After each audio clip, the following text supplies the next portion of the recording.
Lead Time is a podcast of the Unite Leadership Collective, hosted by Tim Allman and Jack Caliberg.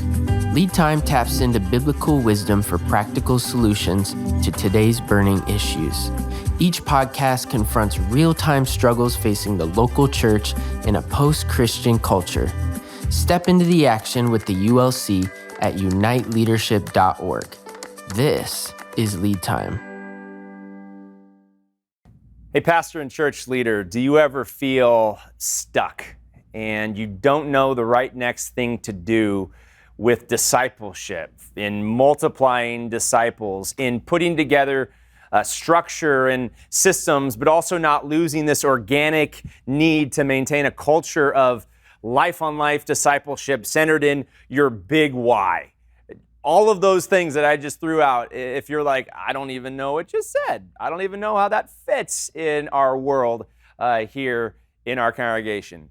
If you got questions, the Unite Leadership Collective is here for you. We invite you to join our next accelerator, and we will teach you, we will help you build over a whole year a leadership development culture centered on the structure, systems, and culture centered in a big why that will release your found and baptized leaders for mission in the name of Jesus. Come and learn with us, uniteleadership.org. Looking forward to hanging out very, very soon. Welcome to Lead Time. Tim and Jake here, and it is a beautiful day to be alive. I hope you're breathing deeply from the Holy Spirit, ready to encounter a wonderful reality, which is this whirlwind of a leader. His name is KJ Struz. Struz is in the house. This is the third time, the trifecta. I think it's the only, I don't know what episode we're on right now, 80, 90, I don't know, something like that. 3 times KJ's been on with us, and here is why. I was just telling you. We need more young, vibrant, dreamful leaders. We want to platform as much as we can the next generation of leaders. And you're not the next gen, you're this gen right now. And Jesus is doing wonderful things through you. And we cannot wait to learn from you today here at Lead Time. Amen. Yeah, we love your personality, your smile, your gifting. You just ooze joy. And to talk about health and wellness, it's a topic in the church that a lot of churches are like, we're not going to touch that. But think about Jesus' life. Right. The man walked like 11, 12, 20 miles a day, depending. He'd always be with his disciples. And the guy must be fit, eating lean, not overeating, and eating just enough to get full and substance from the Father, and then to go and multiply his ministry to what we are today, the Jesus followers throughout all the continents. We must talk about health and wellness. And there's too many people that are struggling out there. You're not sure, like, where do I go with this? I'm not educated on these topics. I'm insecure about it. KJ is going to help us out today with that. Go back to episode 19 and 35, where he talked about holistic health and also some other great content, 19 and 35. Yeah, our bodies are temples of the Holy Spirit. Holy Spirit, it's right there in Paul. We are not Gnostics, which just mean it's about up and out there. God cares about tangible things. He got dirty when he created man out of the dust, so we should care for our bodies, 100%. Yeah, and when we talk about the joy of Jesus, a lot of people, I just don't have joy, because it actually is connected to maybe what you're putting in your mouth, what you're eating, what you're drinking, how your heart's functioning, if you're exercising or not. And so during COVID-19, let's say it's, when we're filming this, at least, it is June 18th. This started around March 1st. Man, people, their rhythms are probably a little whack, or they're actually enhanced. So what are you seeing? What are you hearing about, pre-COVID health, post-COVID health? Has this impacted us more beneficially, that we had more time maybe to do things, or not? Yeah, with this. So this is, of course, my opinion, but I believe there's a bigger spread with this. Okay. So you're going to have more people going towards taking health back in their own hands, doing their own research. Of course, that's the other part that's hard, because you don't want to be researching on Dr. Google and reading some wrong information, but some more people are just taking back in their own hands. And the other half, I believe, are almost kind of taking an aspect of fear. And it's not their fault, it's just what we're hearing. It's just everything that's going on. So I think that gap is getting bigger, but I do believe that those that are going towards the end of taking back in their own hands are getting stronger in that aspect. I agree. Me and my wife just started a new rhythm, third weekend of 6 a.m., walking or running for 30 minutes every morning. And today, in this whole neighborhood of ours, we saw 5 couples walking and running together, and they all were on our street. So I was like, man, our street is rocking. This whole neighborhood, you guys got to get with it. But it was like, I've never seen that in my life at that kind of hour of the day, especially where with people summer. have time, and then they were smiling, and they're talking, and it seemed like it's strengthening marriages too. Yeah. So today, you are going to help us take the right next steps. Now, motivation is only motivation if it leads to action. We're not here to just inspire you. We're here to inspire you to actually do something. So over the next 25 minutes or so, you get a pen out. You need to say, what is my one, maybe 2 things that I'm going to take from this conversation that's going to transform me and help me transform others. So today, our topic is the 5 myths of health and wellness. You are going to bring it, and can't wait. I want to hear the first one, man. Lean in, listener. Hercules. KJ. Yes. As we lean First in. myth. First myth is a calorie is a calorie. Calorie is a calorie. And so A calorie is a calorie, Isn't it? it kind of is, but it kind of is at the same Okay. time. But I think about this. We go back to when God created the earth. He didn't go, I'm going to create this with 30 calories. Calories. Am I going to create this with 60 calories? Ooh. Oh, we're going to up this little to 250 over here. Or Big Mac's at 2,000. A Texan steer, 10,000 calories. Right? He's not like adding those together, but of course we've made it work for us. So then how do you keep adapting with that? But now you have to look at the nutrition that's coming with that calorie. So is a Pepsi equal to an apple? Not a chance. Not a chance. I know that. Correct. But sometimes you can look at the calories and be like, well, I can get 150 Right. calories from a soda, but All also the calories apple. are not equal. They're not equal. So what's the difference? Okay, so let's look at what's in a Pepsi. All right, well, a lot of artificial stuff, a lot of sugar, and that, of course, equates to calories. That's pretty much all that's in a Pepsi, just a lot of things that are good for your taste buds. That'd be good for you long term. How do you, give me a new vernacular. Bad calories. Empty. Empty. Empty's a good term because now the fact is your body's going to want more from that. So when God created the earth, he created things like apples, celery, potatoes, things like that has fiber, has nutrition, it has water content. So now there's this holistic effect that's going back to what we look at holistic health. So it's just going back to almost what God did. Like it's almost the easiest way to say it is, so instead of looking at how many calories am I having throughout the day, it's what nutrition am I getting from those calories? What color are my foods? Are they a lot of white? Are they a lot of potatoes, burgers? Is it a lot of brown meats? Or is it, ooh, I got some purple cabbage today. Ooh, I got some greens, dark leafy greens. We talked about microgreens the other day. So what am I getting from that? Because now that nutrition, you're feeling your cells as opposed to just, I have energy throughout the day. There's your M&Ms, macros and your micros, proteins, carbs, fats. Then you've also got vitamin A, vitamin D, vitamin K. So, Dude. Exactly. So legit. So calorie counting is helpful? Not? What? I say it's not. I don't focus on, I don't think I've ever counted calories. So I got this app, I'm walking, right? And I burn that many calories, or I rode Correct. my bike, I burn that many calories. Useless? What? That's great when you're looking on proteins, carbs, and fats. So that is totally helpful on that scale. When you're looking at weight loss, it can be beneficial. But when it comes to eating, in my opinion, it's more beneficial to look at what am I getting from that.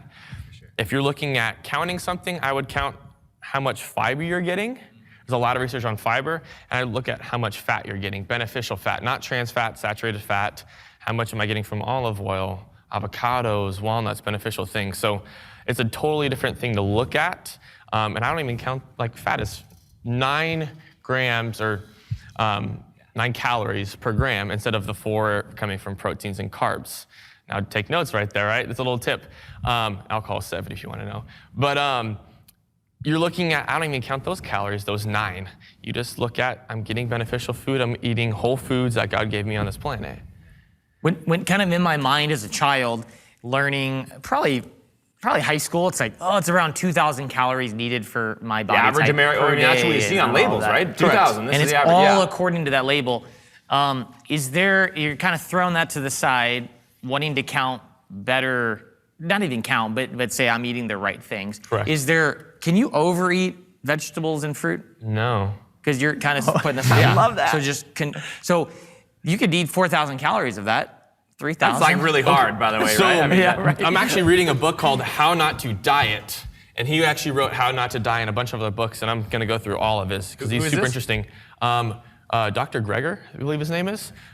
Sweet. These books are First book recommend. Audible book. It's like 24 hours. Like these are dense books. Wow, that is intense. And then like the books are like 700 pages, but he's going to the best research for, oh man, I don't remember the numbers. But basically, if you want to eat 4,000 calories of fruits and vegetables, you basically have to not stop eating throughout the day. Like, so you can't. No way. Because of the amount of fiber. That fiber is going to fill you up. But you could probably get to 2,000. Oh, easily. And that'd that's be the also right very food challenging to eat. Yeah. That's also very challenging. You'd have the energy from the micronutrition, just like we talked about before. You can go to the doctor and they say, oh, you're deficient in protein. I've never heard that. They say you're deficient in vitamin K, deficient in vitamin D.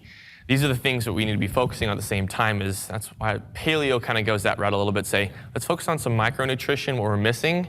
That was in the 90s when that kind of started a trend of proteins, carbs, and fats. And we're really is our main focus. Balancing all of that. So Correct. focusing a little bit more on our macros. Yeah.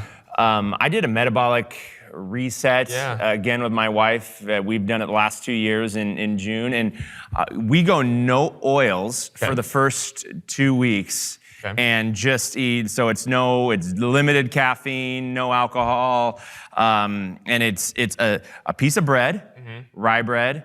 It's vegetables and the right types of vegetables based on some blood work. So a lot of vegetables, a little bit of protein. So and I'm putting also this kind of on a scale, right? So I can teach my body like how much I need. Exactly. 5 hour intervals between eating, and then fruit too. So fruit, protein, good amount of veggies, and then a little bit of caffeine. If you want a coffee, that's cool. And then after 2 weeks, so this happened for me like 3 days ago now, you get to add back in oils.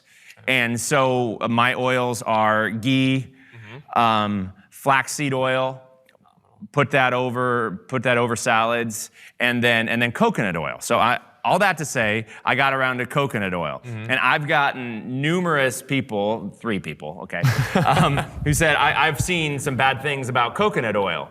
And so I'd love for you to say something about coconut oil. Coconut oil. So I've heard 3 different things, and it's gone through phases, just like a handful of things, just like soy has gone through phases. Oh, soy was bad. No, it's okay for you. It's bad. All right, in moderation, it's all right. And same thing with coconut oil. It's going to keep cycling, because we're going to find new research. My opinion is everything in moderation, including moderation. Exactly. So it's like, whatever. Is the one Pepsi going to kill you? Absolutely not. But is that trend going to create some more habits that may not be beneficial? Absolutely, that's possible. Same with coconut oil. As long as you're not drinking an entire bottle of coconut oil, I don't believe there's a problem with it. Exactly. Even mix in veggies or even your coffee. I've had some people do, so it's actually beneficial there too. That's cool. So the first myth was that all calories are not equal, and so that's a myth, right? The second myth is if you want, and that was the truth then, if you want to lose weight, go on a diet or a cleanse. So we hear that, right? If you want to lose weight, go on a diet or a cleanse. Maybe you talk about keto as well. I mean, that's out there. So. Yeah, so keto, paleo, paleo is still kind of hanging around. That hasn't gone away, but keto is definitely still the big one right now. And I don't know, like Tim Tebow's on it as well. He's following more of a ketogenic diet. But I just believe that's turning your body into a different type of fat. And so, that's kind of a little tip of the next myth.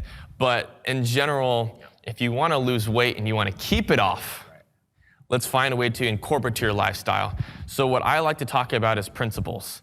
So in keto, you have principles, right? High fat, moderate protein, low carbs. And paleo, you have things that were been around for thousands of years. Whole grains, fruits and vegetables, things like that. So you can take principles and apply them to your life. So if you don't like, let's say spinach, okay? That's okay, you're not Popeye, that's all right. But then you can find other sources of iron to make up that, or other ways to incorporate the other potassium or folate that's in there. You don't have to eat every fruit and vegetable on the planet. There are a lot, too. There's a lot. So you can easily mix and match. And that's the cool part is at least, but I don't think, even I haven't done this, is gone through every single fruit and vegetable, be like, low, medium, or high. How much do I like it? And then eat more of those ones I do like. And find ways to incorporate and balance the other ones. I'm hearing a fruit and vegetable audit of your life. Correct. So, I mean, there's the plant-based diet right now. That's becoming even bigger right now because there's a lot more research. T. Colin Campbell wrote 2 books, Whole, and he also wrote another one called The China Study, and that actually has the largest amount of research when it comes to nutrition. And the research he's done on China eat a lot of veggies? Is that he did a lot of research over there, yeah. on plant-based nutrition, and we're talking plant-based protein specifically, and just the research from, cases of like, I want to call them heart points in a way. So like heart attacks, strokes, anything like related to the heart, diminished completely in his research when it came to a plant-based diet compared to those eating cheese, processed meats, things like that. So I'm not a big fan of diets or cleanses. And the reason why is because when you're done with it, you're typically going back to what you're used to.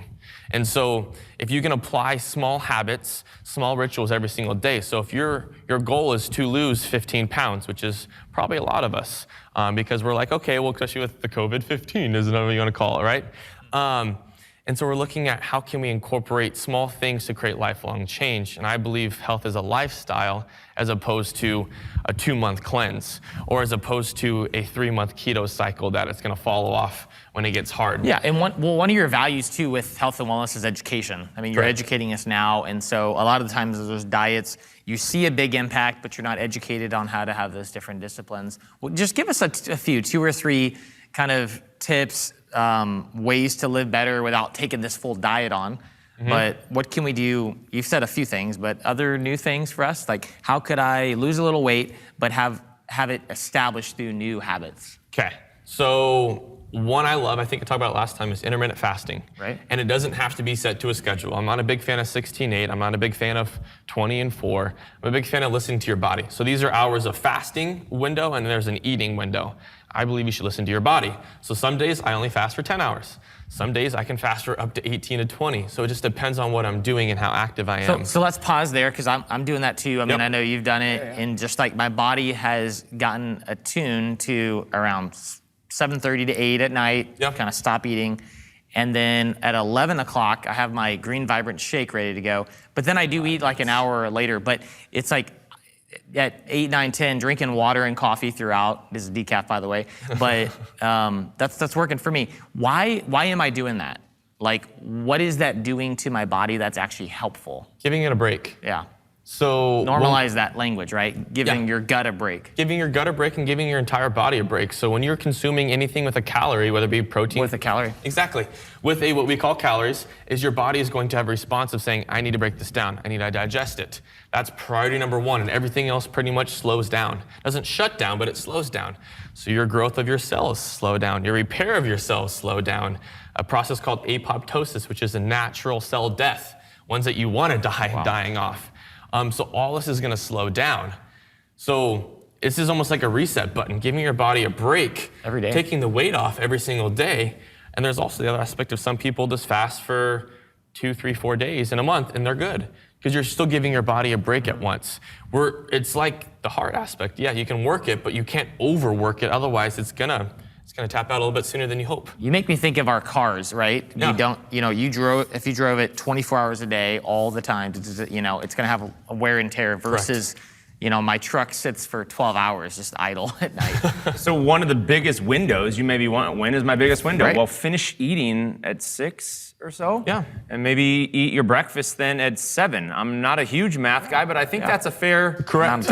length of time, right? Exactly. And so the other part with that is 13 hours. Yeah, that's solid, because typically at around 12 hours, your body runs out of what they call glycogen stores, so stored glucose. So now you're tapping into fat. Even that extra hour a day, whether it's 25, 30 calories, you keep adding that up consistently throughout a year, you might lose a few pounds without even noticing a single thing.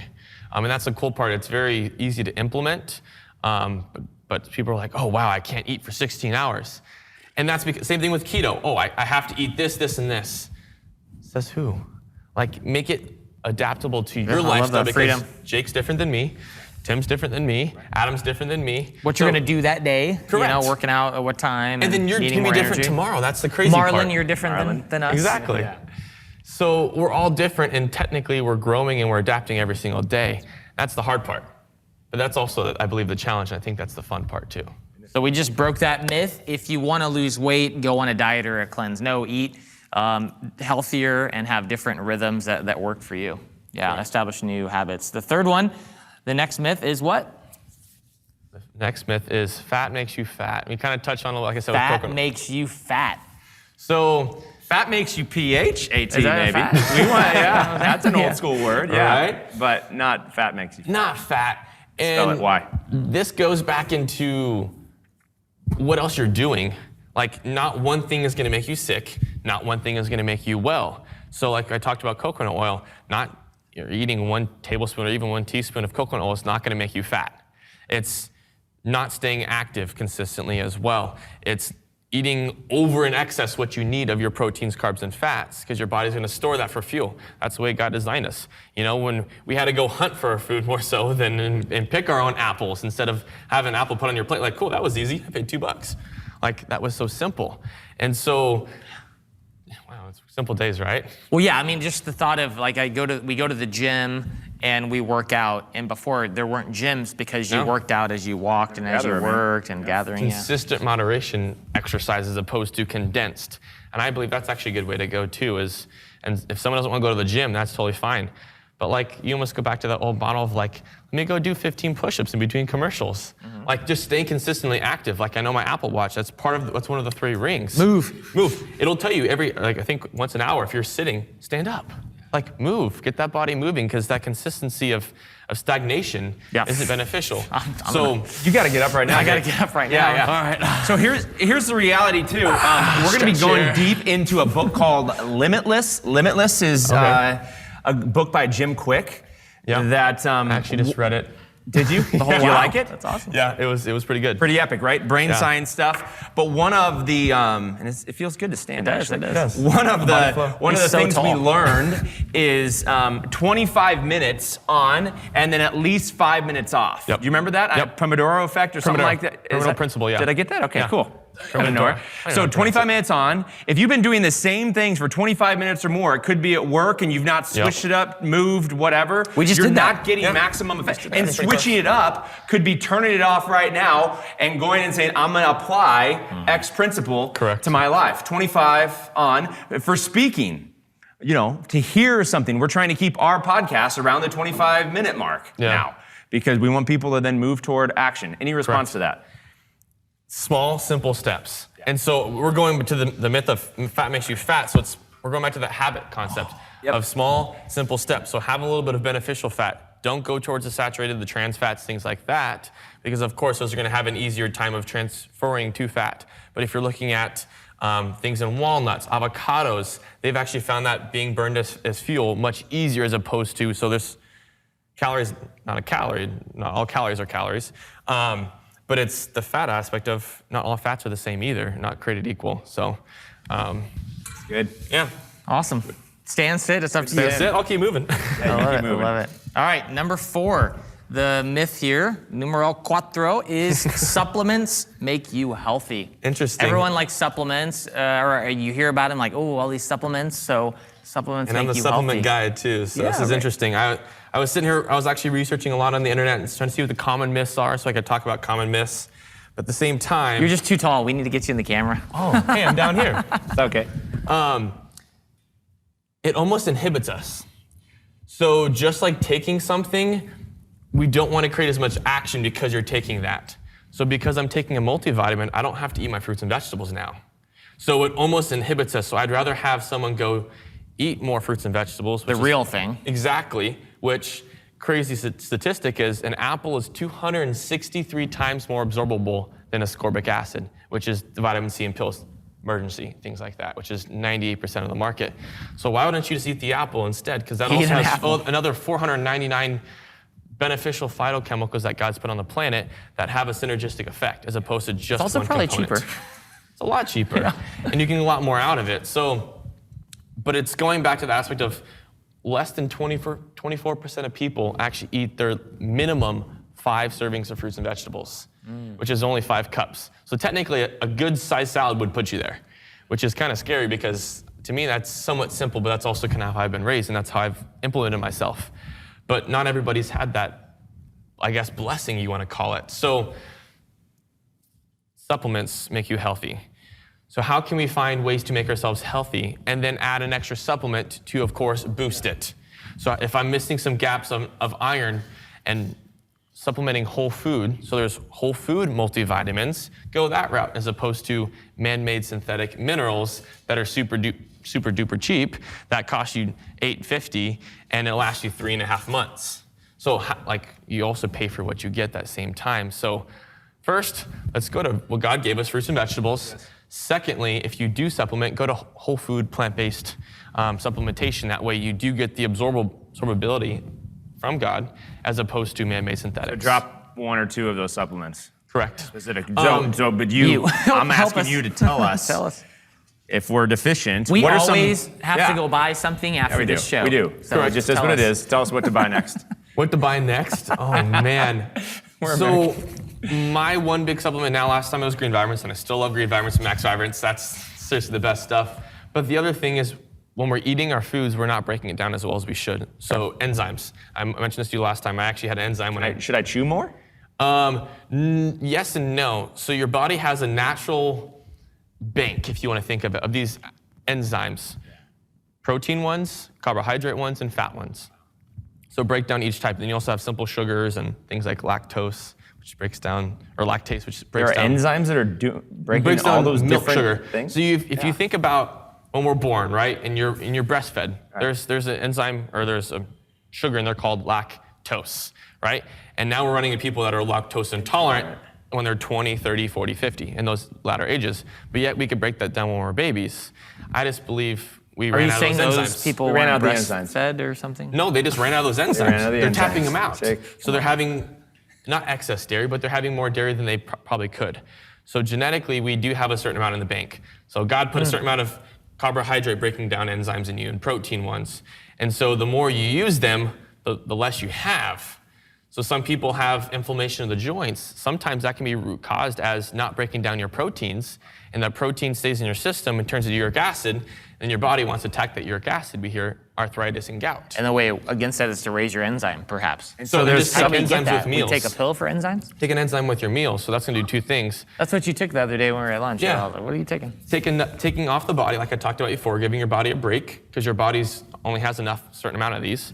And the other aspect is getting more from your foods. So when I talk about, instead of supplementing so much, going back to food, which I'm a big fan of supplements, so it's not saying that, but now let's get more from our foods, because our body can break it down. Exactly. Your body doesn't use proteins. It uses the smaller version of amino acids. Big old chain that is now at a weight of a protein of 20 grams of protein or 25 grams of protein. So if you can break that down, smaller portions of it, your body can actually use that much easier. What's your enzyme? So my enzyme is the plant-based enzyme, and it's pretty much can break down anything from a Thanksgiving meal. So your proteins, carbs, fats, your simple sugars, your complex sugars, your fibers.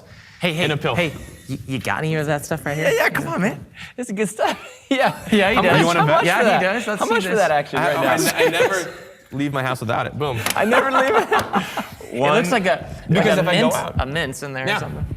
Let's see those things. Let's see that action. Enzyme. So this little tiny thing. So this is going to do, if you take this with your meal, at the point you start eating up to 15 minutes after. Red or blue? You're going to start absorbing it a little bit better. Okay. Say the last part again. I was so enamored by the capsule. So if you take an enzyme with your meals, you're going to break down your meal better. Right. And therefore, what we kind of want is sometimes less gas, less bloating. No one wants that. No, because Take the pill. Take the pill. Wow. Because you're breaking down your foods more. Those are signals that your body isn't breaking down. Take as well. it before or after? That's what I missed. When do I take it? Before, up to 15 minutes after. So in that eating window, pretty much. Nice. So I typically take it before. If I really forget, if I get. We were asking for 2 tips, 2 supplements. We're gonna go with this one. Just go with one. Done. Keep it simple. I love that. All right, sweet. So the 5th myth. You're gonna end with one that holds near and dear to your heart. You say, "My genetics are my destiny." My genetics. You've heard that a lot. My genetics are my destiny. So my mom had blood pressure problems, so I'm gonna have blood pressure problems. My dad had a stroke, so I'm more prone to have a stroke. My dad had a heart attack. Yep. Heart disease. And so now I'm worried about having that. My dad had Alzheimer's. My grandpa had Alzheimer's. Now I'm worried about that. And your grandpa did. My grandpa did have Alzheimer's, so that was my personal example. So another one's I'm big boned. That's another one I hear all the time. It's I have bigger bones, and it's okay, yes, but now what do you do from that? There's that nature, which is that genetic aspect that God gave us, but then there's the nurture. What do we decide to do with that? Yeah, it's such a fatalistic myth, you know? Correct. And so do you think God gave us no hope with that? Yeah, No, and so we're actually learning the same thing with neurons. They always thought once you have your brain cells and you kill them with drinking alcohol or taking drugs or whatever, they're gone. They're gone. It's like now we're realizing, oh, there's ways to regenerate brain cells. We're finding new things. Same thing with genetics. Yeah, you might have this gene that expresses this certain way, which means you have certain color eyes, certain strength of hair, right? Beautiful hair. Tim's over there. Strength of hair. Wow, you just ripped on this. I almost missed that myself. Over here looking at Tim and I go, oh, Look at this. I'm with these two guys. Look at his hair. All right, Can you KJ. zoom in on the beauty? Keep going, man. We got to move this out. Is there a supplement, by the way? No, I've tried it all. collagen, you never know. Collagen, that's right. But now, like with the brain cells, we're finding out epigenetics. What sits on top of the gene that can turn that light switch on and off? So yes, you might be more prone to having blood pressure problems, but what are you doing to change that? And what are you doing in the environment? What environment are you putting yourself in? Are you stressed? Are you eating the right foods to help your body take care of that problem? I believe, in my opinion, is that God gave us a system to take care of everything, whether it's your immune system to fight off infection, or whether it's to balance blood pressure. And blood pressure is the easy one to go to. So how do you decide to eat, live your lifestyle, not a diet, not a time frame, but the rest of your life, to turn off that gene, depending on if it's good or bad? Man, dude, this has been so much fun. We could talk to you for a long time. Yeah. But Usually before it's been longer we're too, in so our window right now. We'll have you back for a fourth. Yeah, definitely. Wow. And I hope that you have written down a lot of notes and that you're looking at your one thing that you're looking to change. And maybe it's going to buy that supplement. Maybe it's just saying, I need more veggies. I want to run some tests maybe to figure out what veggies really, and listen, I want to listen to my body more, right? So this is an awesome opportunity right now, this day. Who cares about COVID-19? We know the end of the story. Jesus coming right now for you to take responsibility, the Holy Spirit to give you the wisdom to take the right next step, to live a fully, this is what Jesus came to give, fullness of life. Live your fullest every day. Every day. Fullness of life is yours in Jesus. And this is not a shame-filled conversation. This is a hope-filled conversation for you. So set aside anything that's shame-filled and just say, man, I'm growing today. I'm learning new things today so that my body can accommodate the mission that God has sent me on. Man, my final thoughts are, my genetics are not my destiny. That's so, right, yeah, they are. I got to just They think are. this into existence Yeah. and pray more. And also that if you're a leader out there of a church, normalize this conversation. There's people like KJ in your audience, especially young people that care about this, and everyone should care about it, but they can speak life into your congregation and help out. The third thing is that he's doing that for us locally at CG Cares. So it might go digital as well for people that are listening all around the country. But locally here at Christ Greenfield, you're going to be able to go to a class here starting probably in July or August to learn more for 4 to 6 weeks about health and wellness. Karen is Karen. Thanks for getting the word out. KJ Struz, we'll have you on again, In the baby. house. Thanks so much for joining us on Lead Time. We will see you very, very soon. Every Friday, man. Fresh episodes. Peace out. You've been listening to Lead Time, a podcast of the Unite Leadership Collective. The ULC consults and brings together cohorts of congregations to build the culture, systems, and structures of intentional discipleship multiplication. To go deeper with us, create a free login on uniteleadership.org for access to exclusive materials and resources. Thanks for listening and stay tuned for next week's episode.